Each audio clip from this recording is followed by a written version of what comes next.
Blast Shield increases your resistance to explosions, except in Modern Warfare 2. That's what that tip should say. Hi guys, this is the Uncle Rye here, and I got a game of demo on Rundown Ass Map.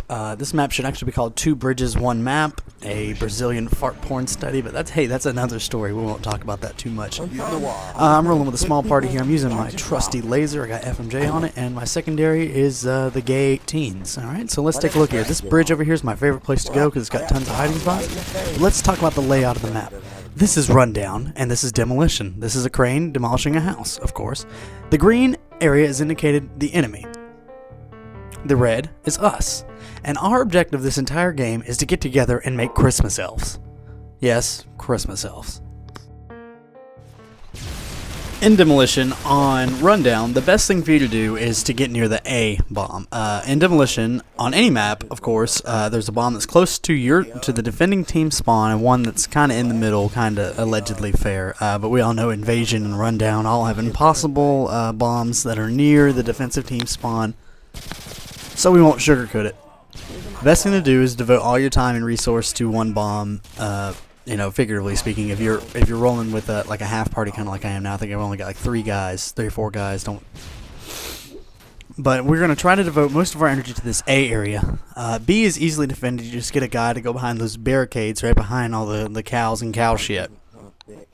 He can post up there with a M16 and easily fend them off.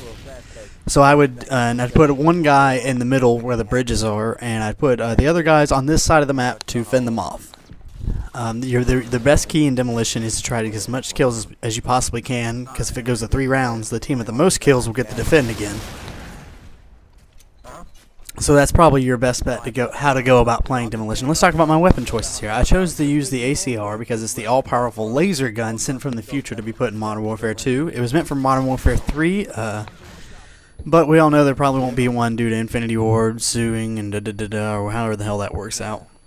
But anyways, this laser gun, it's great for shooting long distances. Most of your battles on Rundown are going to be extremely long distance or up close. So that's why for my secondary I chose Akimbo Gay 18s without steady aim. If you have steady aim, they'll tend to shoot much more straight and further, but I'm not planning on letting them get in that middle to close range. I just want them in that close range. So I use Ninja, that way it'll kill them faster. The guns will recoil up much quicker. And that's pretty much my strategy with that. I'm using a Claymore to defend below me and above me, depending on which area I'm in. My kill streaks are the 5.79, of course. Sentry gun, Harrier, Stealth Bomber. I'm just kidding, that's Predator, Harrier Pavlo. And right there, they threw at least 4 flash grenades on me, because I fast forward that up at least 15 seconds, and that's how long it literally lasted. I mean, it was pretty fucking insane.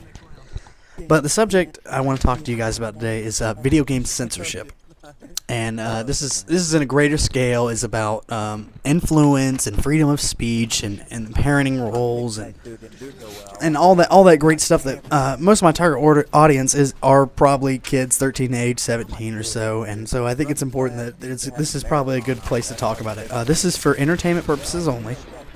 I do not mean to be informative. I'm not giving advice. I am not an expert at it. I'm a college student, barely even having, a junior in college. I'm not 21, so I, can't really give you that much advice or should be held liable for anything I say here. So don't take any of this to heart. But a recent study proved that 25% of video game players are kids under 13, and 32% of all adults play video games at least 5 hours a week. I realize those two things are slightly disconnected, but they're connected in the sense it kind of gives you a vague idea of the ballpark of people you may see online in Call of Duty. And I thought that guy was an enemy, so I just decided to shoot my laser at him. And the idea behind video game violence is that these are murder simulators. These are teaching us, our children, etc., how to kill, and I don't believe that's necessarily true. For the simplicity and that most of my friends were non-violent people, and we played the hell out of this game and a few other violent video games than we always have, and most kids in my school we did, and a large majority of them weren't violent. And I can probably explain, through some socioeconomical or, some psychological reasons why most kids my age became violent in my area, but I have a harder time speaking on a global scale. I've only been in college for about 2 years now. This is my second year. And so I'm getting a little bit more taste of diversity. And by the way, guys, that number in that top left-hand corner is the amount of times I've been noob-tubed. And I hope to keep that counter up. I might start doing that in more vids. Let me know if you like it. But I've only been in college. This is my second year. And so I'm getting a small taste of diversity as we go. And the idea is maybe video games are teaching our kids to do this, teaching us. It's forward progressing our violent tendencies. And Harvard Medical School did a study, and there was no conclusive evidence between the two. They couldn't make kids that had, and I flashed myself there, and that seems to be one of the things I love doing in Modern Warfare 2. That should be a perk. Flash yourself and get 5 health. But Harvard said there's no conclusion between the two. And our own United States Congress, with all the other great things they do, they decided to let's launch a study on it. And Dr. Greg Anderson testified before Congress, and they said, like smoking with lung cancer, video games and violence are some very vague, non-significant results, but we can combine all of the relevant empirical studies, and we can use meta-analytical techniques to show vague results. And it's just that, guys. It's kind of vague. And right here, I go back in time, and I look up in the sky, and I see Amelia Earhart. So I shoot that bitch down and let her know she's not coming back to America.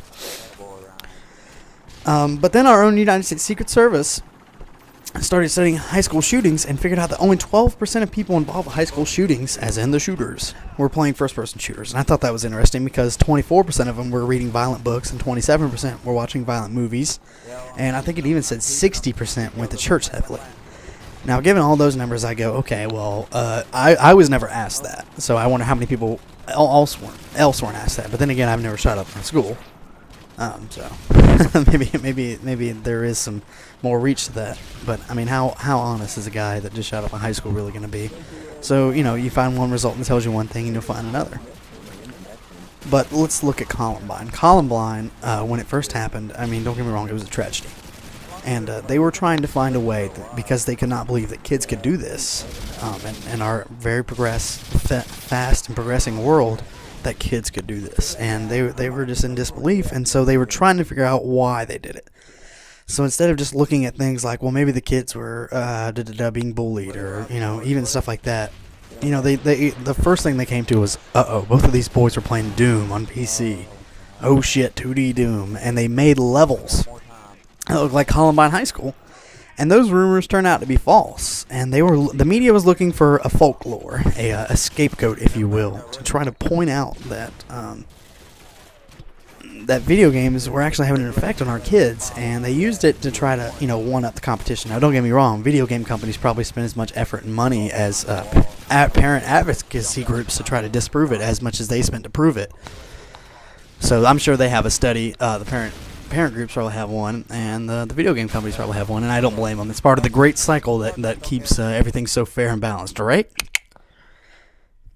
But it's a hard-pressing issue in our society, and I think it just comes down to the reality is that maybe our parents need to sit down with our kids and explain to them when stuff is bad, because that's what my parents did to me, and I've been watching South Park and playing first-person shooters like GoldenEye since before I could wipe my own ass, practically, and I think it's important that everyone sit down and talk to their kids about things like that. I know that sounds far-fetched and hard to believe, but it's something our country, and I would dare say most of our world, is getting away from. They're trying to blame it on other things, because I mean, life is hard now. It's hard. Parents cry every day when they send their kids off to school, to kindergarten, because now they're going to learn bad words, and the big scary world is now influencing their kid, and it's not just them anymore. And I can relate to that, and I can understand why they'd be upset, but at the same time, it's we're all grown fucking men here, and it's time for us to deal with it.